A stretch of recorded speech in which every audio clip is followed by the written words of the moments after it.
Senator Jim Tedisco joins the program here on Big Board Sports 104.5 The Team. We're getting political on this show? Yeah, we are. Political on this show? I think for the first time.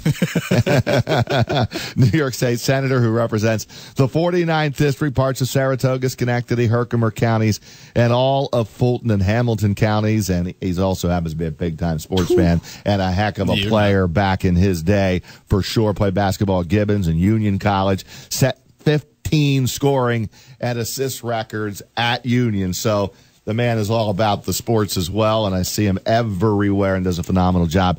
Senator Rodger Wyland, Chris Honorado, good morning. Rodger and Chris, it's good to be with you. But that's when I was tall. That was a long time ago. I could do those things, but stay out of politics. It's a bad game. Nothing you want to bet on. Jim, you still have games, Senator. I know that. Well, I like to think I do. The mind has it, but the body doesn't go in the same speed or quickness or direction it used to it. Well, we appreciate a few minutes, and we reached out. Chris did to react to this. NBA now is proposing the NBA a plan to legalize gambling on basketball in New York State, under which the league would receive 1% of all bets placed on the game. An NBA attorney was in Albany yesterday to present the proposal to the State Senate Committee on Racing, Gaming, and Wagering, and we're wondering where you stand on all of this. Yeah, that was, we're trying, I think, just get out in front of it a little bit and begin to learn about what the possibilities are. You know, we were never involved with casinos for a long time, and what we had is a lot of people getting on buses and taking their cars and going to New Jersey and spending a lot of their New York State tax dollars on casinos in other states surrounding us. So we finally got surrounded so much, and so much of the tax dollars were going out. And don't get me wrong, we all know this is a double-edged sword, gaming. But if this court case, which is pending, as you know, started last December in New Jersey, on the legislation and the law passed in 1992 at the federal level, which bans sports betting, is deemed unconstitutional in the ensuing months, that's going to open up sports betting. And it could be the same type of process. Now, the NBA, and by the way, we did invite the NFL, and we didn't invite Major League Baseball. They declined to testify or give some statements at that. But the NBA kind of did a 180 on this whole thing. You know, for long periods of time, professional sports talked about the integrity of the game, and I fully understand that, and that was part of the discussion we were having. But Dan Spillane, who's a senior vice president and assistant counsel for the NBA, said it's a train coming down the track, I guess, basically, and it could be happening. And certainly they, and as you know, the Saratoga racetrack people that were there, Chris Kay and the horsemen and the breeders were there. And, in my district, the 49th Senatorial District, we have Rivers Casino. We have these other venues in Saratoga, which are part of Saratoga County. They're in Senator Marchionne's district. Actually, they're all going to want a part of this. And, of course, the NBA, as Dan Spillane pointed out, want 1% on every bet. Now, I don't know if that's the process that's going to take place. But I have to tell you, the first thing I asked Dan, my question was, when are the Knicks going to start to win? And he didn't give me an answer on that. So I went on to tell him about my district, and I said, I represent Schenectady County. And the second most famous man or person in Schenectady County is Thomas Edison, who invented the light bulb and helped develop GE. I said, but the first most famous person is Pat Riley, who, as you know, played in the NBA and was an outstanding coach, won a lot of championships. So to some of us who have these venues and this history of sports, this is more significant than others. But what he had to say, and one of the questions I asked him, was about manipulating bets. Yep. And he made a point of saying, well, we want to make sure that it's regulated, and I fully understand that, and that's part of why we're having these hearings, to get out in front of this in case we do make a decision to do this, to make sure there's two questions. How are we going to do it eventually if it's legalized, and how are we going to do it right? And I can imagine, and I asked him what he meant by that.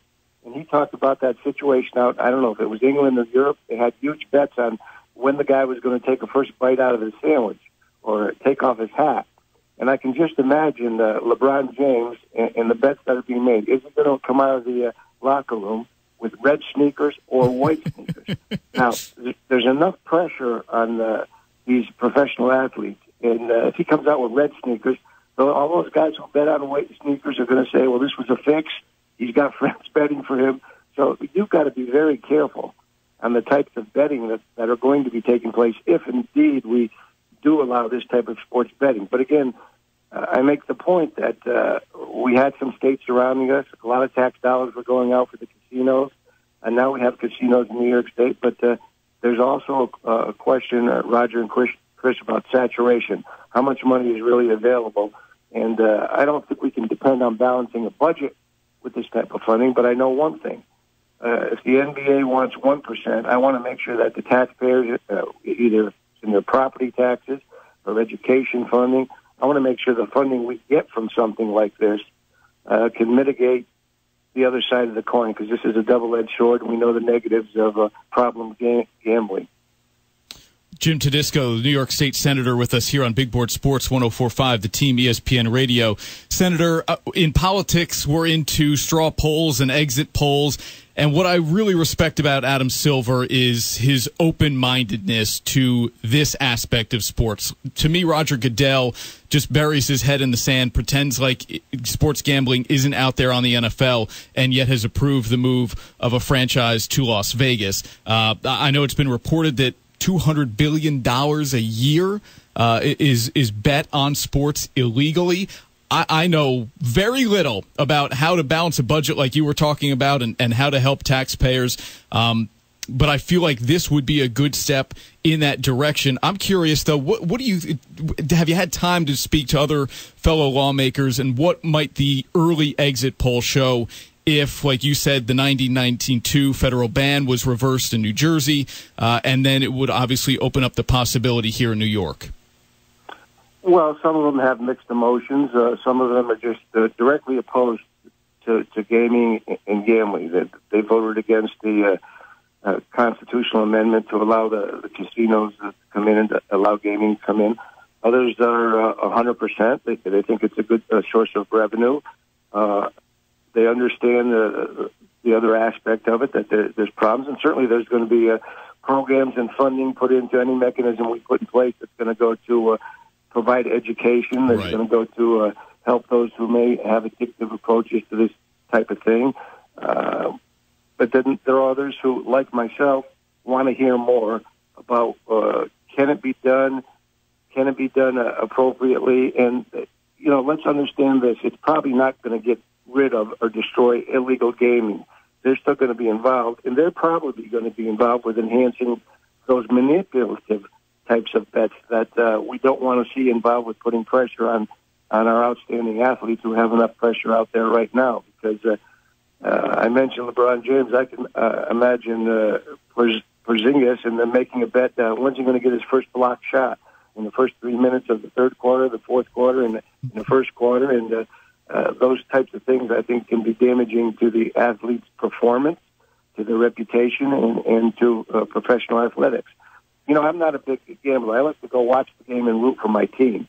So I don't go out there and want to bet on a team and then want to watch a game and want my team to lose because I think another team's going to win. But that doesn't mean that it's not something that can be done properly. That can be done in a way where we can have financial gain, that we can maybe provide more funding for programs that are important for the state of New York, or that we can just cut taxes in the state of New York. We got a lot of different challenges here, and they don't all emanate from the federal government. Sometimes we're hoisted on our own petard. This tax bill, 45 other states from the federal government love that new tax bill, but because we're the highest tax state, one of the highest tax states in the nation, it's kind of difficult for some of the downstate homeowners who pay large amounts of taxes, because now you can only write up your income tax and property taxes up to $10,000. So I think we've all got to learn more before we take our full position on this. But like Dan Spillane said, I think they see it coming. I think there's a good possibility, if it is legalized, with states surrounding us getting involved in this type of sports betting, we're probably going to have to maybe move in that direction. We will see how this all plays out, Senator. We appreciate a few minutes here on Big Board Sports, but before we let you go, true or false? True or false for you? Students were so upset about your 1972 Union team being barred from going to the NCAA tournament that they almost burned the college president's house down.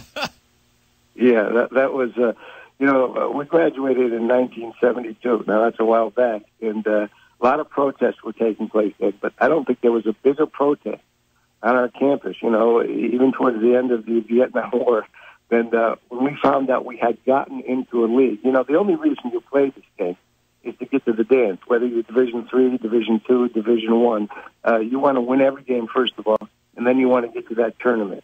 And we were one of the best teams in the state of New York.